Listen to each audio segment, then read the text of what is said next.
राधे राधे महाराज जी। महाराज जी, मैं अपने भक्ति भाव को व्यक्त नहीं कर पाती। महाराज जी, किससे व्यक्त करना? प्रभु जानत सब बिना जनाए। जिनकी हम भक्ति कर रहे हो तो बिना जनाए जानते हो, अंतर्यामी सबके हृदय की बात जानते हैं। हाँ, भक्त कहलाने के लिए यदि तुम्हारा हो कि चार लोग जाने कि हम भगत है तो बात अलग है, नहीं तो व्यक्त करने की जरूरत क्या है? व्यक्त करने की जरूरत क्या है? प्रभु जाने सब बिना जनाए। भगवान तो अपने आप हृदय की बात जानते हैं कि हम उनको कितना भजते हैं, कितना प्यार करते हैं, उनका कितना चिंतन करते हैं।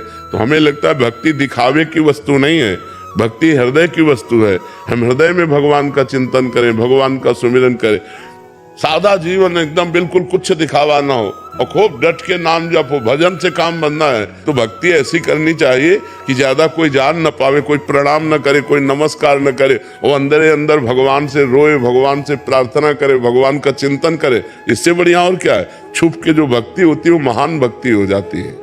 इन्हीं का एक प्रश्न हो रहा है महाराज जी। ये कह रहे हैं कि मुझे कौन कौन से ऐसे कर्म करने चाहिए कि मैं मृत्यु और जीवन के चक्र से मुक्त हो जाऊं और प्रभु की सेवा में लीन हो जाऊं? हाँ, बेविचार ना करो, कोई नशा ना करो, किसी की हिंसा ना करो, कम बोलो, कम सुनो, कम देखो और निरंतर भजन करो, माया चक्र से मुक्त हो जाओगे।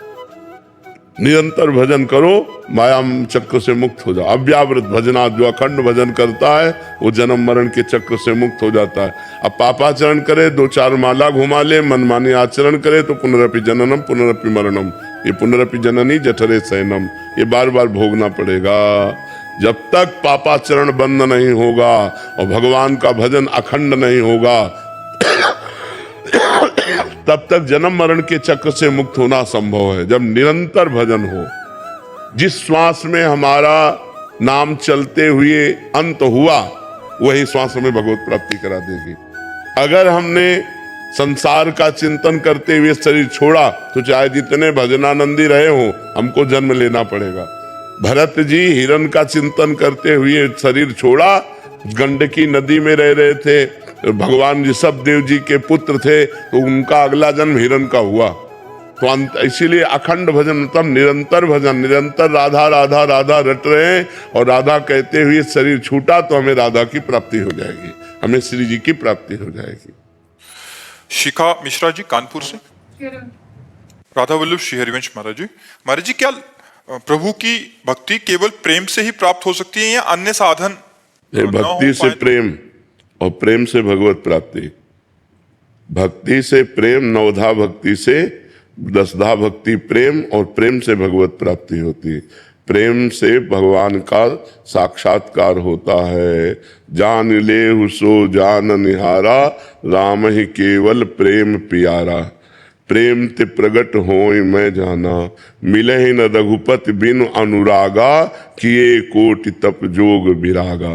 भगवान प्रेम से प्राप्त होते हैं।